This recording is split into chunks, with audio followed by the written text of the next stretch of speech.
Subscribe कीजिए education planet YouTube channel को और बेल आइकन को दबाइए लेटेस्ट एजुकेशन और टेक वीडियोस सबसे पहले देखने के लिए।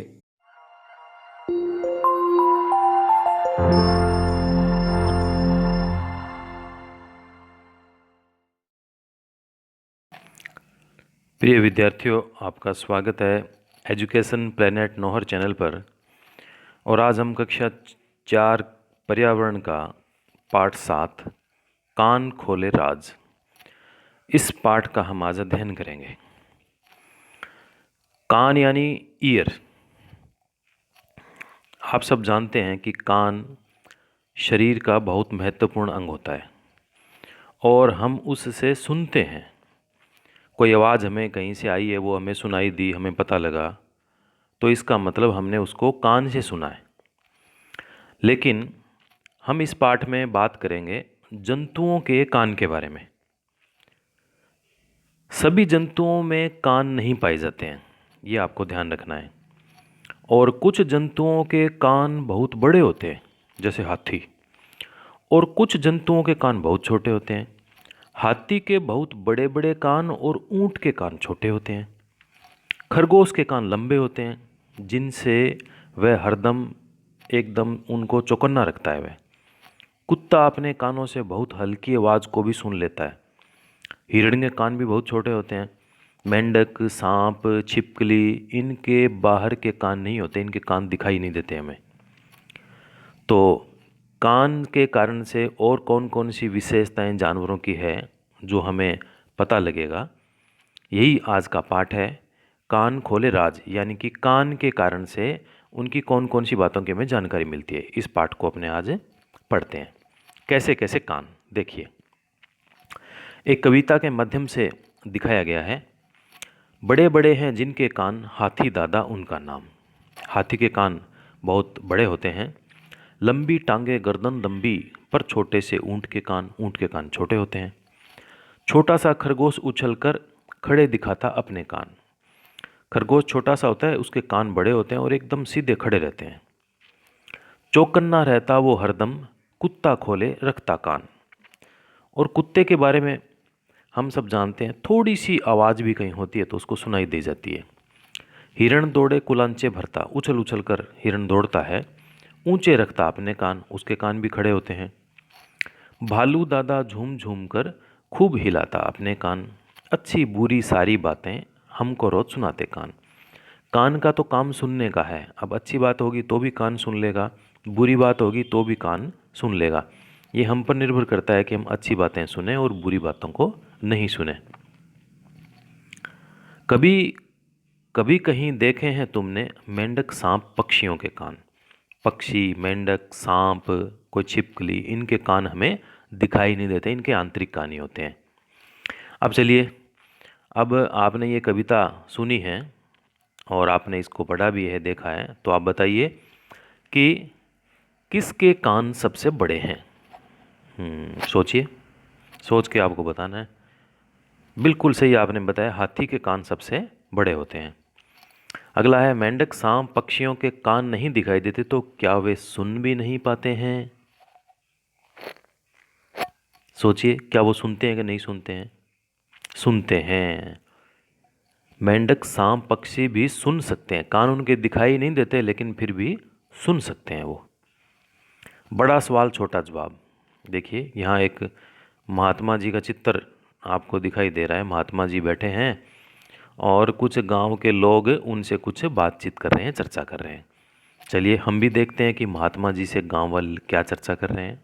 चलो हम भी जानकारी करें। एक गांव में एक महात्मा पधारे। वे बहुत ज्ञानी थे। इनका मतलब उनको बहुत ज्ञान था, उनका नॉलेज बहुत अच्छा था। दूर दूर से लोग उनके दर्शन करने आते, उनको देखने के लिए आते। महात्मा बड़ी तसल्ली से सभी के सवालों का जवाब देते, बहुत ही आराम से उनको संतुष्ट करते, उनका जवाब देते। पर वे सूर्य ढलने के पश्चात ध्यान मगन हो जाते थे। उनका नियम था, जैसे सूर्य अस्त हुआ फिर वो ध्यान लगाते, फिर वो बात नहीं करते। फिर वे किसी से बात नहीं करते, कुछ बताते भी नहीं। कुछ शरारती लोगों ने उन्हें परेशान करने का सोचा। उन्होंने सोचा कि कोई ऐसा प्रश्न महात्मा जी से पूछें जिसका बहुत लंबा उत्तर हो और सूर्य ढलने के पश्चात भी उत्तर पूरा न हो पाए, फिर देखते हैं वे क्या करते हैं। ऐसे शरारती लोग सब जगह होते हैं, जो कोई अच्छा व्यक्ति होता है तो उसको परेशान करने की सोचते हैं, लेकिन जो ज्ञानी व्यक्ति होते हैं उनके पास कोई न कोई रास्ता होता है। अब महात्मा जी ने भी क्या किया है, देखते हैं।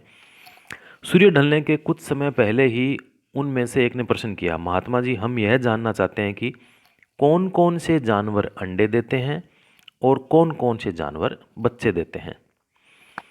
महात्मा जी ने सूर्य की ओर देखा और धीरे से मुस्कुराए और बोले, पुत्र, वे सभी जानवर जिनके कान बाहर दिखाई देते हैं वे शरीर पर बाल होते हैं, सामान्यतया बच्चे देते हैं, और जिनके कान बाहर नहीं दिखाई देते वे अंडे देते हैं, अपवाद को छोड़कर। अपवाद का मतलब होता है कि लगभग तो ऐसा ही होता है, लेकिन इसमें से एक दो इसके विपरीत होता है, उसको कहते हैं अपवाद।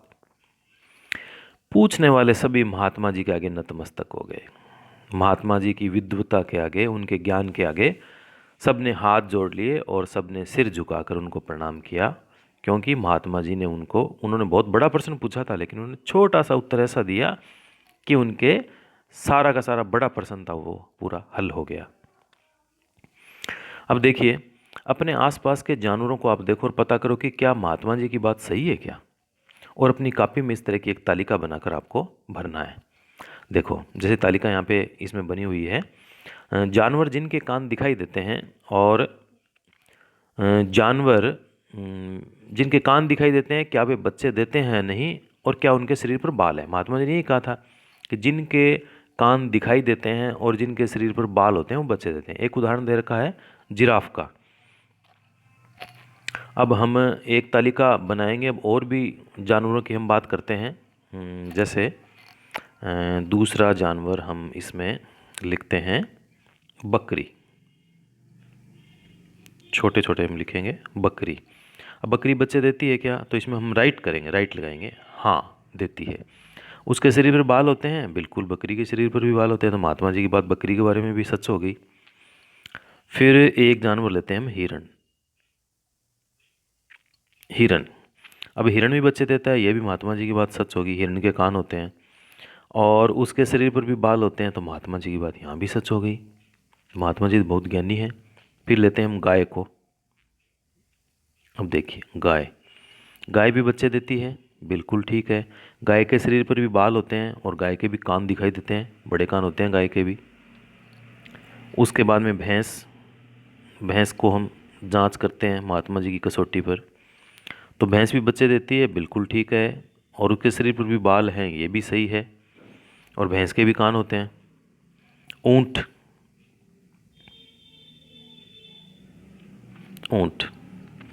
तो ऊंट की जो मादा होती है ऊंटनी, वो बच्चे देती है, बिल्कुल ठीक है, उसके भी कान होते हैं और उसके शरीर पर भी बाल होते हैं। देखिए, हमने जांच किया, बकरी, हिरन, गाय, भैंस, ऊंट, इन सब के बारे में महात्मा जी की बात बिल्कुल सच हो गई। चलो, महात्मा जी ने एक बात और भी कही थी, तो उसको भी जांच करते हैं। महात्मा जी ने कहा था कि जिन जानवरों के कान दिखाई नहीं देते वे बच्चे नहीं देते और उनके शरीर पर बाल भी नहीं होते हैं। तोता बच्चे देता है, बिल्कुल नहीं देता, अंडे देता है, और उनके शरीर पर बाल भी नहीं होते हैं, नहीं। अब दूसरा हम जांच करते हैं कबूतर को। कबूतर भी बच्चे देता है, तो हम इसमें क्रॉस करेंगे, नहीं देता। उसके शरीर पर बाल होते हैं, उसके भी शरीर पर बाल नहीं होते। फिर मोर की बात करते हैं हम। मोर भी बच्चे नहीं देता, उसके शरीर पर भी बाल नहीं होते, कान भी नहीं होते उसके। फिर छिपकली, इसमें जगह थोड़ी सी कम है लिखने के लिए। छिपकली, सुन के आप अपनी कॉपी में इसको लिख लेना। छिपकली भी बच्चे नहीं देती है, अंडे देती है, और उसके शरीर पर भी बाल नहीं होते, तो ये बात भी महात्मा जी की सही होगी। फिर बात करते हैं हम सांप की। सांप भी बच्चे नहीं देता, उसके शरीर पर भी बाल नहीं होते, उसके भी कान नहीं होते। फिर एक और ले लेते हैं हम जानवर, सारस। बहुत से सारस है, कौवा है, चील है, कुछ भी आप ले लीजिए। उसके भी कान नहीं दिखाई देते हैं अपने को, और वो भी बच्चे नहीं देता है, और उसके शरीर पर भी बाल नहीं होते हैं। महात्मा जी की बात यहाँ भी सही हो गई। तो इसका मतलब महात्मा जी ने बिल्कुल सच कहा है। क्या कहा था?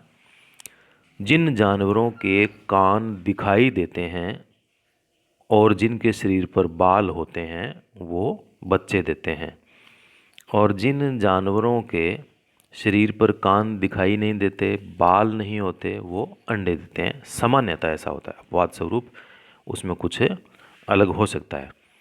तो हमने इसमें अभी क्या सीखा? जीव अलग अलग तरह के होते हैं। कुछ जीव अंडे देते हैं और कुछ बच्चे देते हैं। जिनके कान बाहर दिखते हैं और शरीर पर बाल होते हैं वे सभी बच्चे देते हैं। अब आपने जाना और समझा है, अब कुछ प्रश्नों के आप इसमें उत्तर बताइए। आपका ज्ञान भी हम जांच कर लेते हैं कि आपको कितना समझ में आया है।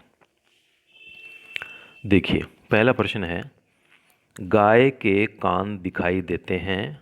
गाय, अब खालिस्तान में क्या भरेंगे हम? गाय क्या देती है? गाय बच्चे देती है। या तो बच्चा आएगा या बच्ची आएगी, लेकिन दोनों को ही बच्चा कहेंगे, इसलिए बच्चे देती है। इसमें बच्चे देती है नहीं देती, अंडे, इसकी हम बात कर रहे हैं। दूसरा है, मुर्गी अंडे देती है, उसके कान दिखाई देते हैं कि नहीं देते हैं? नहीं दिखाई देते हैं, तो इसमें आएगा नहीं। बिल्ली के कान दिखते हैं, वह अंडे देती है कि बच्चे देती है? बिल्ली बच्चे देती है, तो यहाँ बच्चे आएंगे। अगला है, खालिस्तान के कान नहीं दिखते, वह देती है। अब जिनके कान नहीं दिखते वह अंडे देती है। अब इसमें कुछ भी हम लिख सकते हैं, तो हमने इसमें लिख लिया चिड़िया, लिख दिया हमने इसमें। चिड़िया के कान नहीं दिखते, वह अंडे देती है। तो ये आप इस प्रकार से खालिस्तान इसमें भर सकते हैं। आप में से बहुत से बच्चों ने बिल्कुल ठीक बताया था, खालिस्तान उनको पहले से ही पता था। तो अब आपको इस पाठ से में क्या पता लगा? कान बहुत महत्वपूर्ण है और कान से कितनी जानकारी हमें मिल जाती है। तो बिल्कुल ही एक छोटा सा पाठ था और एक रुचिकर पाठ था, जिसमें एक महात्मा जी ने आपको एक कहानी सुनाई और उस कहानी से आपको कितनी जानकारी हुई है।